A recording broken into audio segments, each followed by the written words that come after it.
We are back, ladies and gentlemen, with more Huge Pop on TSN and iHeartRadio. Donnie Dasilva and longtime WWE referee Jimmy Korderas. It's time now for the big hello. And this week's guest is one of the absolute top superstars walking the planet today. But it's not like all this happened by accident. This man just started training to become a pro wrestler when he was 15 years old. He started out in the UK, spent about 6 years on the indie scene, where he probably fought Sheamus about 500 times.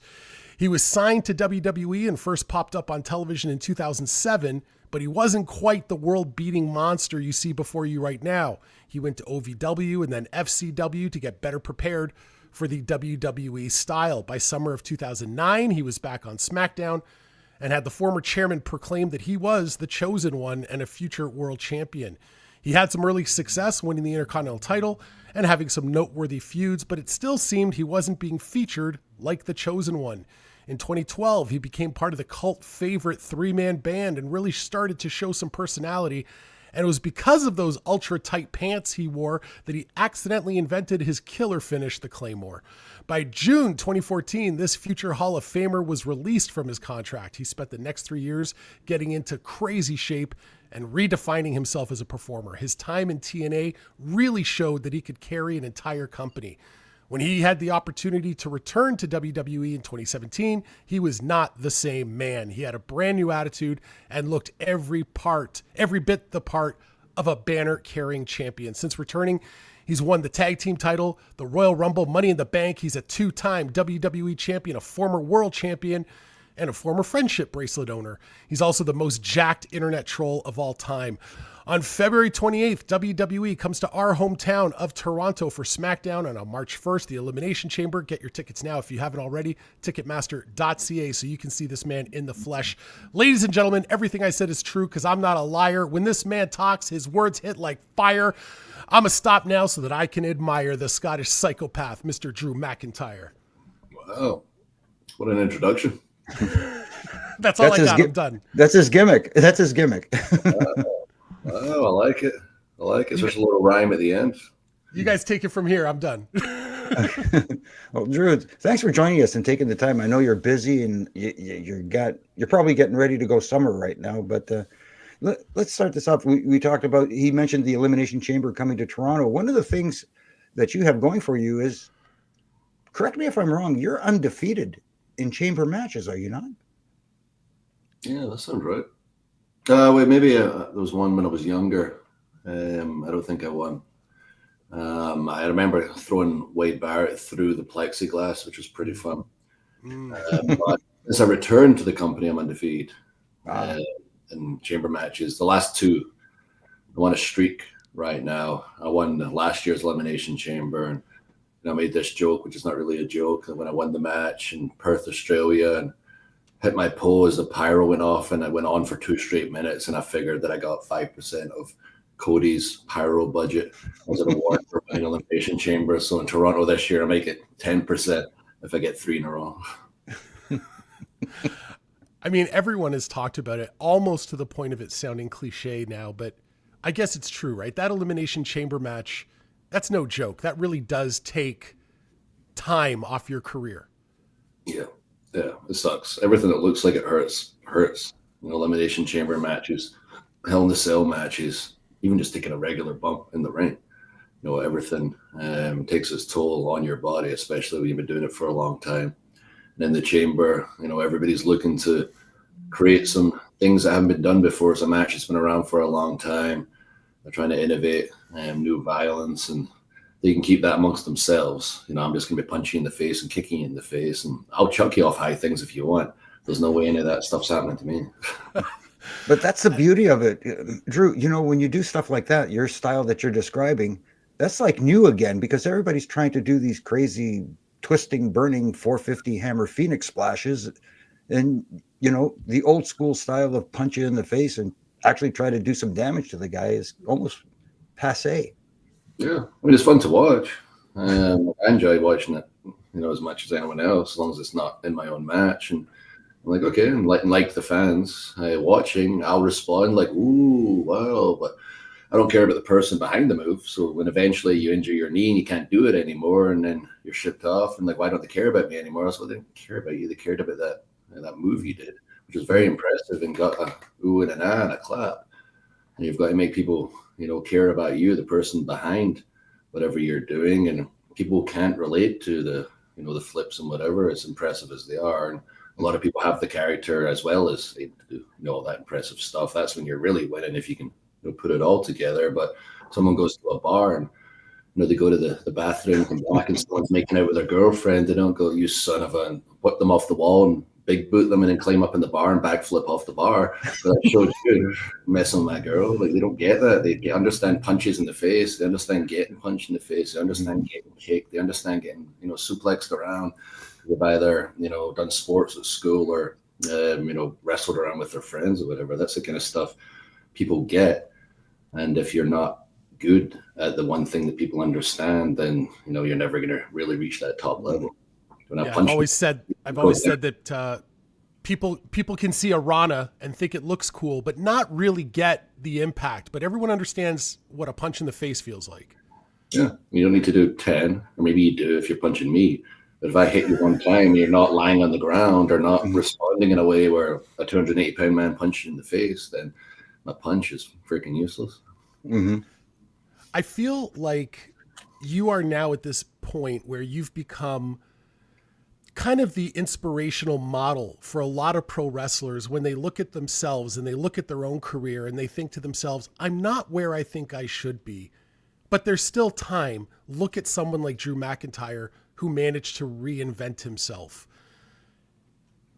I know that you've talked in the past about when you were younger in your initial run, that there were certain vets. I mean, you've specifically mentioned CM Punk, whether or not that was story or legit, but you've mentioned vets that held you back.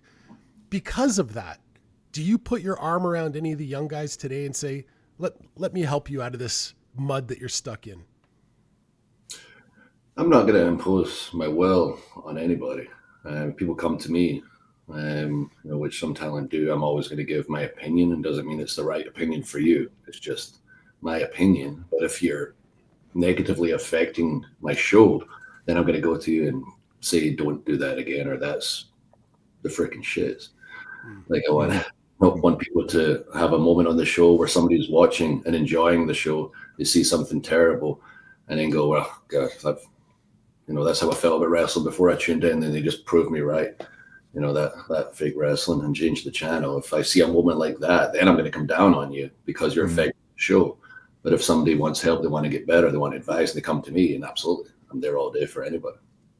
It's interesting you said that, because one of the things I'm finding from you, and I think I mentioned this to you when I saw you in Toronto here back in June or July when Money in the Bank was here, was it's just the authenticity, because it feels genuine coming from you. When I see you on the screen, I'm watching something like I feel like I'm watching reality television, not that wrestling, quote unquote.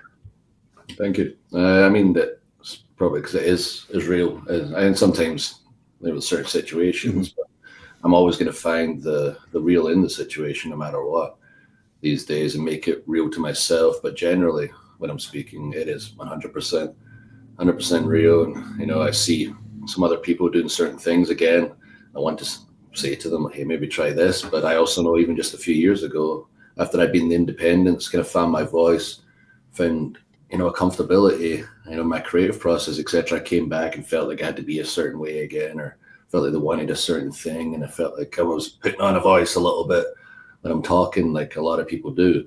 And I do have to adjust my voice slightly because I have an accent, but now I'm just calm. And if I talk quiet, like Jake Roberts, so you better listen. It depends what mood I'm in. Like, sometimes I might be in a good mood and talk quiet, or I might be in a good mood and be loud, or angry and be shouting, or angry and we're talking quiet. I never know what I'm going to do because I don't plan that stuff. And I used to think about that stuff, like, how will I deliver this line?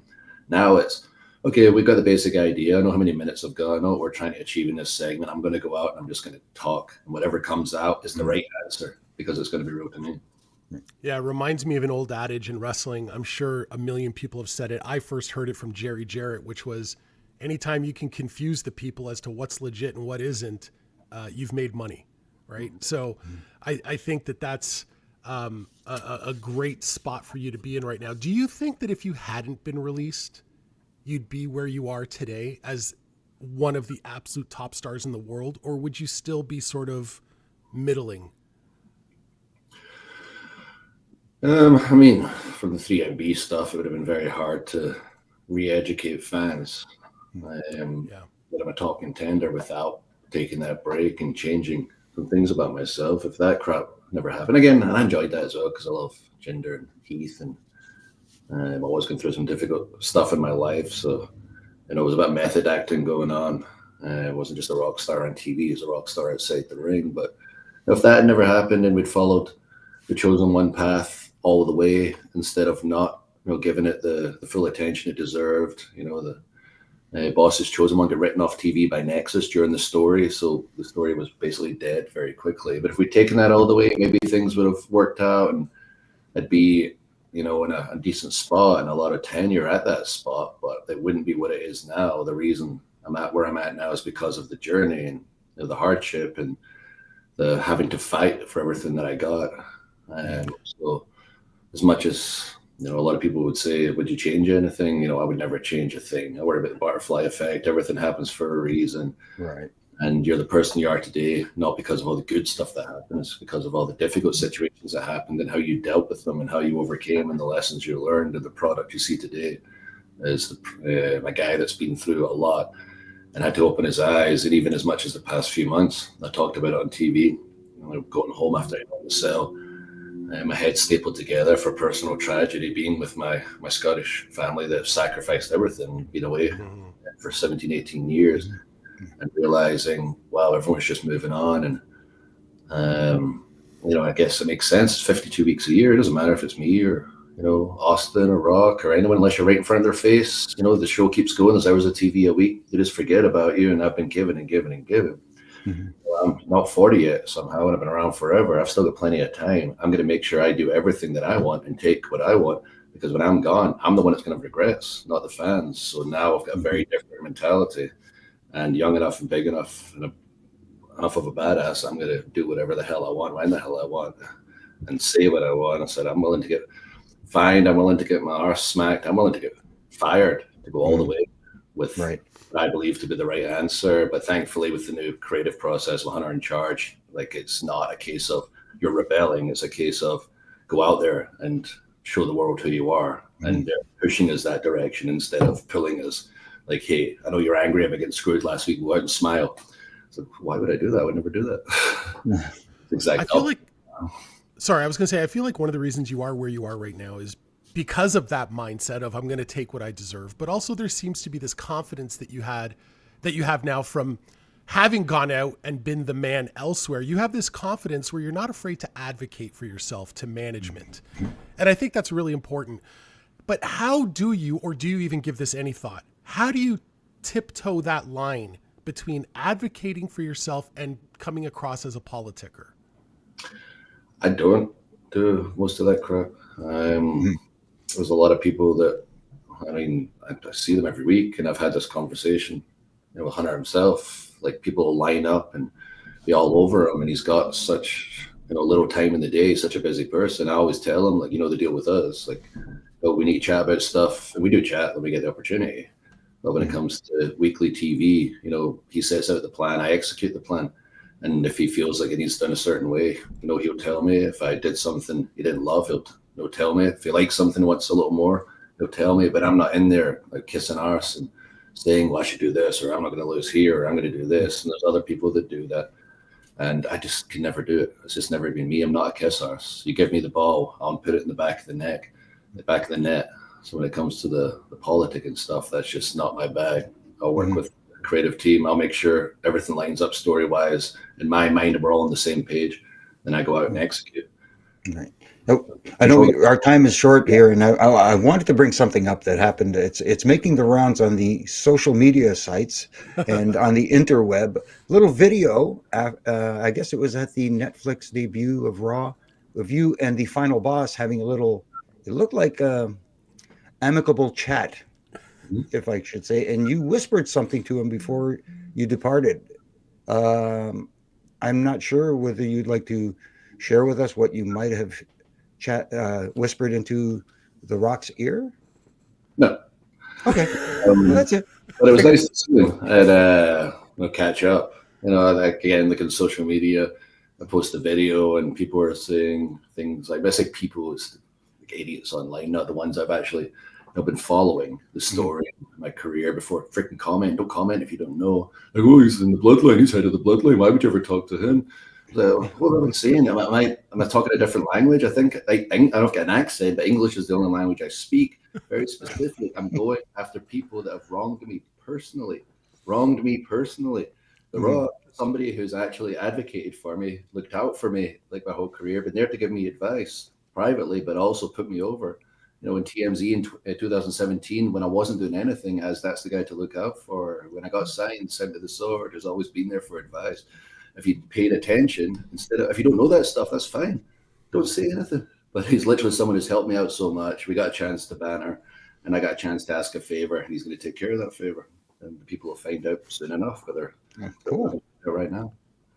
In my mind, I want to believe that what you said was, "Hey, Rock, I'm not actually saying anything, but the dirt sheets are going to eat this up. So just nod and play along." I mean, it was live, but no, I asked for something very specific. And he's always been there to help out, and he's going to help out. Tremendous. Drew, listen, I know that you're on a tight schedule. We really appreciate you taking the time out for us. I have to say, there is a very special feeling that I think people get these days when they see you come out to the ring, because it's not all the time that you get to see a guy in his physical and performative prime and realize, with no hyperbole, that's a future Hall of Famer, right? And he's right now in his prime, and you get to see it. It's like watching Michael Jordan when he was with the Chicago Bulls and taking the time to realize this is one of the all-time greats. It's a pleasure to watch you do business, and we wish you all the best of luck for this whole year. Appreciate it. Thank you so much. Donnie, nice to see yourself, and Jimmy, always good to catch up. I'll be seeing you all in Toronto for the big Smackdown and then Elimination Chamber. I guess I should win it for the third time in a row. May as well. I'm looking forward to it. Why not? The hat trick. Make it the hat trick. Like Cena says, it's another lottery ticket, right? Yeah. Either way, I don't need luck. I can make more on luck.